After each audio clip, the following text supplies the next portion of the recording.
Hello and welcome back to Football Worldwide. My name is Bruno, and you are joining us on a new segment called In the Spotlight, where we will basically take a everyday news story and just have a quick discussion about it.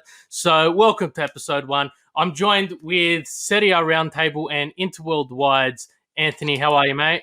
Good, brother. Yourself. Thanks for having me on. Nice to see you, and nice to see a good friend in Cheyne as well, wearing his favorite Juve jersey, like always. Yeah, gotta love Juve.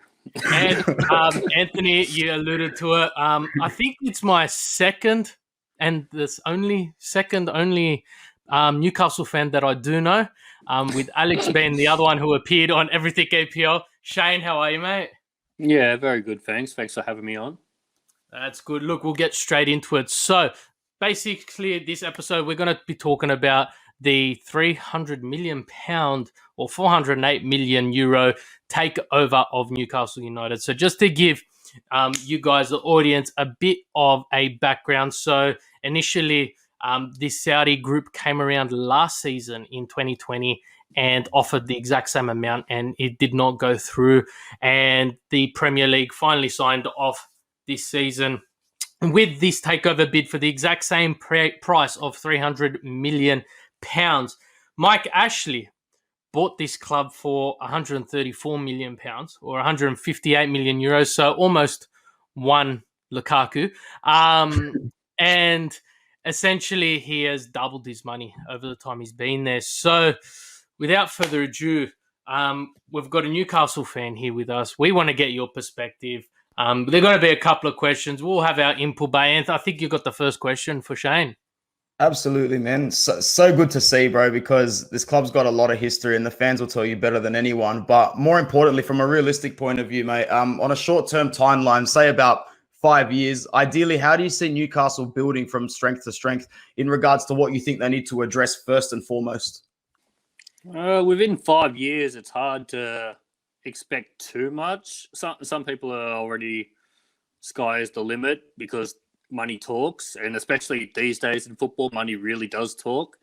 But I can't see the club really being able to get too many big names too soon, not without European football. And European football alone, that could take at least 5 years, at least. They've got to avoid relegation this season, which is going to be a massive battle, no matter who's in charge. From there, trying to add players who are the right mentality for the job and to trying to move up the table, it's not an easy task, not for a club in our position. So 5 years, if we're challenging for Europa again, that would be massive. Yeah, and you alluded to it, fighting for relegation. The winless still, with 3 points, 3 draws. But you did say the sky is the limit. Now, my question would be more around, well, you're competing with other big name clubs in the likes of Chelsea, City, United, and Liverpool, who are the favourites this season to take it to the Champions League next year. Can you see Newcastle breaking their dominance and taking that Champions League spot away from them? Absolutely. Like, you're talking about a club with almost endless wealth. From that, how can you not be challenging and become a consistent feature within it, like Manchester City has? They have every opportunity to do that. While you look at the competition then, in terms of Liverpool, Manchester United, these are clubs that are operating at £500 million in debt. Now, if you're operating in that sort of debt, how do you compete with somebody that has endless funds without going further in debt? Now, they've got the opportunity to make that sustainable, and they are right now. They've been operating in this debt for some time. But when you've got more competition for places, at what point do they start to risk becoming the next Barcelona if they continue to pile on that debt to challenge other teams? Yeah, no, definitely. And look, it's been a sale that hasn't had the reception that Newcastle fans themselves have had.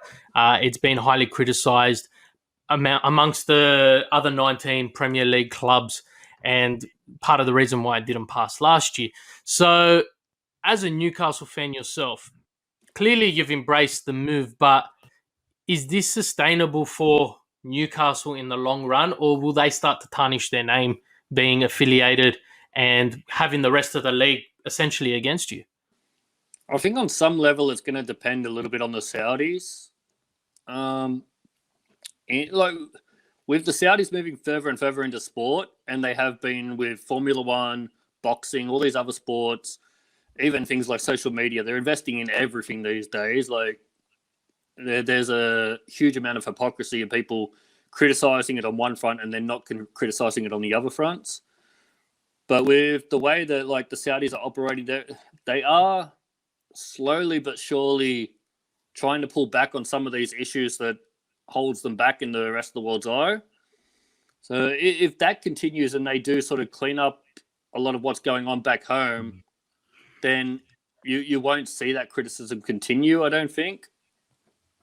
I think a lot of it, if I'm allowed to say, like the history that comes before this purchase for this club, like you've probably got the most loyal fan base in the country in the top flight when it comes to traveling to away games as well. Nobody really represents harder than the Geordies. And I just think that the fan base that existed pre-Manchester City wasn't as impressive as what you're looking at here. So as long as the money's invested wisely, albeit with the approval of critical positions such as the manager and the team director and the director of football and whatnot, it'll literally all come down to smart decisions. And with endless funds, the sky is the limit in due amount of time, providing those decisions are made productively. Absolutely. Yeah. And you can compare it to Manchester City where, over there in like the Emirates, like there is like other issues there with the same sort of human rights discussions, but it hasn't held back Manchester City at all. It doesn't hold back PSG at all. I don't think, as long as you're getting it right on the football field, a lot of people will say, okay, well, they're taking care of their bread and butter, and that's what it's really all about in terms of their club. What's going on behind the scenes in another country doesn't necessarily have to conflict with it and drag anything through the mud. Yeah, well, while we're on that topic, Anth, I know I mentioned earlier you're the face of Inter Worldwide, an avid Inter fan with the jerseys in the background. The same Saudi investment fund has been linked to purchasing Inter and Sunning stake, and a lot of criticism from not just fans but the rest of the Serie A if this was to go ahead. So in your opinion, how would you take it if they were to come past and purchased Inter? If we weren't in debt and struggling and owned by owners that, have no legal right to invest in external countries and external corporations, as we've seen, then obviously I wouldn't be too for it. But then again, you can't really have cause without effect. And the whole reason that we're rumored to be taken over by the Saudis as well is because of our extending debt, which is now up to about 400 million. So it's actually quite extensive now. It's going to be very, very tough. So I wouldn't mind it if it came through. Obviously, I just don't really see it happening. At the same time, there's a whole bunch of rules and regulations I need to check up on again. Like, the whole can an owner own two clubs if they compete in the same UEFA competition? I saw someone say somewhere they can. I'm sure there's loopholes for it and money talks, obviously, because we've seen it happen before. But obviously, as Cheyne said before, anything that can basically get you out of debt at the moment, I would jump at the hand, because I do feel like a bubble of where be it anywhere in the world is existing in football as well at the moment. And there still could be some unpredictable events that make that bubble burst completely. And those clubs who are in debt, no matter how big the name, like we've seen Manchester United not do well on the pitch for so long and just their name will save them. Well, it's not saving Barcelona at the moment. There has to be a point in time where the bubble does burst, man. So if I were clubs, I'd be cleaning up their books before anything else. So I guess long story short, definitely I'd be happy with it. Yeah, no, look, I got to agree, because personally I feel football's turned from a sport of leisure to an entertainment business per se, where we're looking at the biggest and the best producing the most extravagant displays. Look at PSG and their extravagant transfer window that's just passed. And it all comes down to money. You lure the best because you can pay them the most. And essentially, clubs who don't jump onto this bandwagon will struggle as a big club within the domestic window. So essentially, I personally understand where a lot of people are coming from. But at the same time, like any business investment, you're going to have criticism from both sides. So we saw the Super League last season. We had criticism saying, oh, this is the worst thing that can happen in sport. But then you've also got people supporting it saying, well, these clubs are generating the most revenue. Let them do it. But then UEFA's come around and the argument fell on itself. So you're always going to have the pros and cons. And at the moment, like you both alluded to, with this extending and ever-growing debt and uncertainty with COVID, well, you'd rather have the money than not have any at all. So while we're talking of Newcastle, Steve Bruce just had his 1,000th game as a manager against Tottenham. They lost 3-2. And there's been a long list of rumours and potential replacements. Cheyne, this is more directed at you. How would you see Newcastle's approach to this? Does he survive the season? Does he make it to Christmas? Or did they just give him, here you go, manage your 1,000th game because it is a great achievement, but we are looking for someone else. And who would you like to see there? I think he's done. I don't think they necessarily took the 1,000th game into account. I think it's just a nice token for Steve, but how can you do something 1,000 times and still be bad at it? he has evidence that could happen. But yeah, like they've pretty much reached the point where they've jumped into this sort of a little bit faster than what they were expecting. Whereas when they were trying to take over last year, they obviously had time to talk to people. They were expecting it to go through within a month or two, whatever. And there was massive talks about Allegri and all these players and managers, whatever. This time around, we had beaten them in the court case where everything had to come out public. Once it came to that, the Premier League jumped on trying to push this through quickly with us. So they're in a different position where they weren't able to just have like a manager ready and waiting. They've taken over. They've got like the position ready now. It's now a matter of doing all the interviews. Steve Bruce could be there for another game or two, but I think as soon as they are done completing their negotiations with somebody, he will be shown the door. The record, thankfully, justifies it. He's lost. Well, we're 8 games in. We have not won a single game. That's a good enough reason to sack anybody in any league, in any position, at any time. So they're not the bad guys for doing it in any way. He's had his 1,000th game. Congrats. In terms of who, well, as a Newcastle fan, you will take anybody because we really believe almost anybody has to be better than what we are seeing on the pitch right now. There's a lot of names being thrown up. Some have sort of come out and said that they would not leave their position. Some haven't. The ones that haven't, it's very interesting to see that they haven't. People like Conte, who is extremely well respected. And if it was somebody like him, I would feel more confident that we could close the gap on the top 6 and top 4 sooner than later, because although we don't have European football to offer certain players, his reputation, I think, would help bridge that gap with a lot of players. And, I mean, if you've got the better quality players, you're going to make that jump up. But, yeah, it's interesting to see who we're going to end up getting. I've kind of tuned out a little bit jumping involved in some of the conversations about managers and players because it's so ridiculous right now with how many different people we're being linked with. It can look a little something crazy like this, right? That's exactly how it looks. That's what I'm seeing when I'm going to sleep at night, pretty much.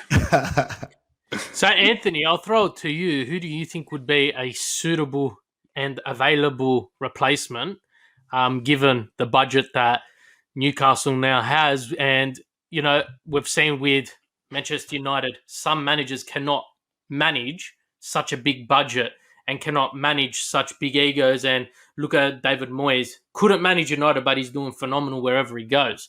So my question to you, Anth, is, in your opinion, who do you see that is a suitable candidate that can get people in line, get the troops in line and get the respect that Newcastle fans thrive to have? Well, basically, the manager has to match the ego of the players in this situation here. You can't really have one without the other in this situation, because it's all about progression at this point. And as Cheyne said, you kind of are starting from the bottom at the moment. You can really go up.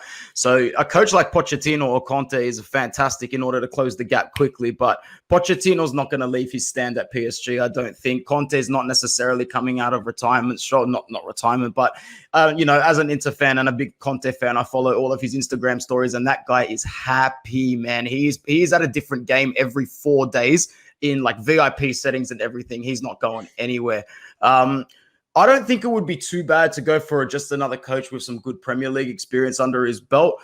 I know Frank Lampard's name came into the mix. That's probably one name that you don't want to see on the bench. I just don't think he necessarily has the psychological fortitude to come to a club as big as Newcastle. I actually think Newcastle would still be punching above for Frank Lampard. So I would just have to agree with Cheyne and say that anybody that they can get is better than nothing at this point. At some point before this season started, I actually did think it was Allegri. There were a lot of rumors about Allegri about 7 or 8 months ago, and I was actually convinced for a while it could have been him. But I think the goal for Newcastle, just alluding away from that question, is general. Have a good season this season, see if you can back it up next season, and then gradually progress, not just in terms of coaching names, but in signing names as well. You don't necessarily want to be replacing 7 or 8 of your starting players straight away. But yeah, as soon as there is a signature ready to go, no matter who it is, I think Bruce has got to be out the door. It's not even a question of waiting until Christmas or anything like that. Yeah, so that brings us to the final question, and predominantly I'll direct it towards you, Cheyne. So there's been a couple of, I wouldn't say reputable news outlets, but they're alluding to the fact that only Saint Maxim and Callum Wilson are the only 2 players who are considered safe in the owner's eyes. As a fan, I guess the $1 billion question is, who do you want to see at Newcastle in a realistic scope? So, we're not talking Ronaldo, Messi, and potentially Haaland, but more realistically, you're looking at the likes of Mauro Icardi, who is currently on the out at PSG, etc., with players who may be coming through the system. Lewandowski potentially could be leaving Bayern Munich. Are you feeling any of these vibes that some of these players may be lured to Newcastle, not for the European aspect of it all, but the fact that they can get paid so much more? Well, the fact that players like Icardi or Lewandowski can be talked about shows that maybe Wilson's place isn't so safe either. But it is. We have a decent nucleus of players there, some good young English players, and I really wonder how much more some of them can improve just with a different manager. If you've got a manager that has a more modern philosophy on football, some of these players, I'm sure he can get a better tune out of than what Steve Bruce is. From there, it's reason why we need a new manager sooner than later, because he needs to be able to assess this before we even jump into this January transfer market. Yeah. In terms of players that are realistic, it's interesting to see players like Raheem Sterling talk about how he's willing to go somewhere for more game time. I don't really think he's not getting game time in Manchester City, though I'm not really following him too closely. But if he's saying stuff like that, maybe he's angling for he wants this move, because he's just thinking about dollars, I guess. But some of these players, whether they're thinking about dollars or not, they're going to improve what is on the pitch. So we as fans will be pretty happy with almost anybody coming in. I think a few of the old boys or players that haven't settled in at other clubs are a very realistic and good option. Players like Werner, who has gone to Chelsea, he struggled there. It doesn't mean that he's going to struggle somewhere else. Maybe he just needs a new setting, less pressure, which is what he would get at Newcastle. We saw Salah go to Chelsea, struggle, move on, come back, and now all of a sudden he's arguably the best player in the world at Liverpool. Donny van de Beek, who is at Manchester United, can't get a game. For me, it's criminal that he is not getting a game. He is better than some of those that he is seeing play ahead of him. That's very obvious.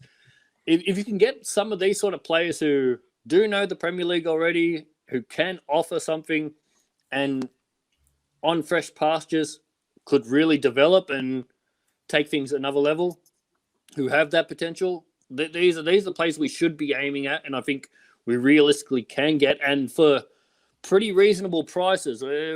Newcastle, we're in a good position thanks to Mike Ashley. It's the only good thing that he's done is that with what he's done in terms of like finances, we can spend a couple £100 million this January, or we can spend like a lot more than that next summer, and all of a sudden it's going to be like 2-3 years before we even have to try and justify anything to financial fair play.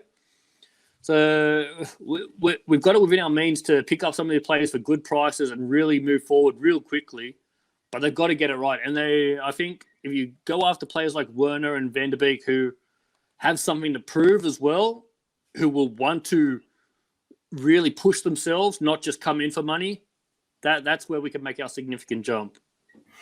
Yeah, no, and I like the realism behind your answer. A lot of people jumping, we want Messi, we want Ronaldo, and I saw a couple of graphics. You had a team where you had 9 up front and Kante in goals. Like that.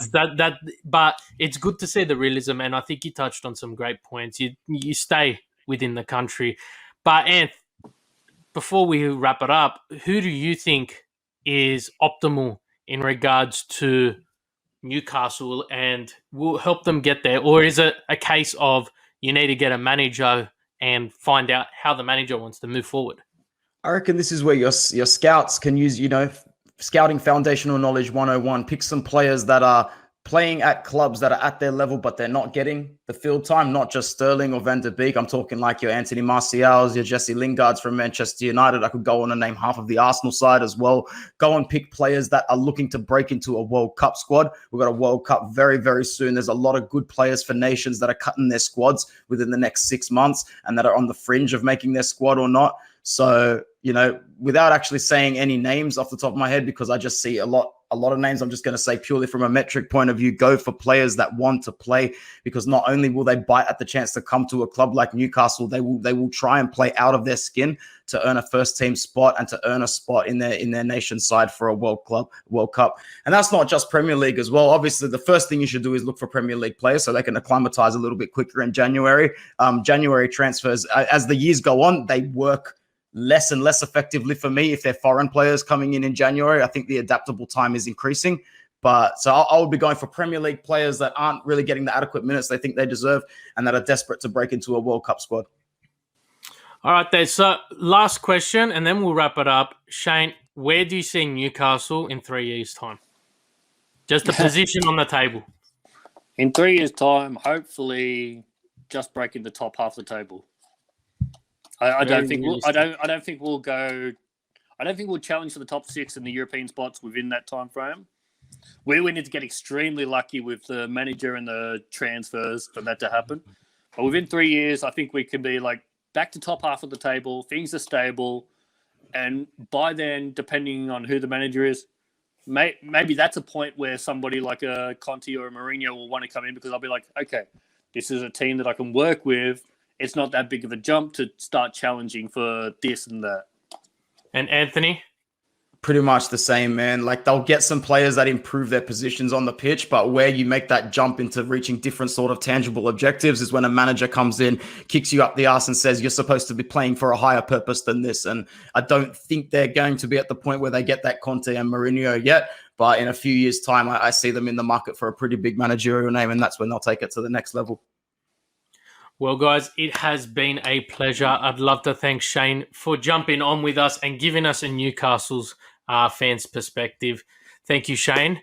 And Anthony, thank you. You can catch the team here at Football Worldwide with weekly episodes of Everything EPL hosted by Mo, as well as Serie A Roundtable hosted by Anthony himself, and European Weekly Catch-Up with Jonathan and myself. So, guys, don't forget to like, subscribe, and give us your opinion. Is the money coming into football helping the game, or are we slowly creating a bigger rift between the top and the bottom? So thanks again, Cheyne, and we will see you later. Take care.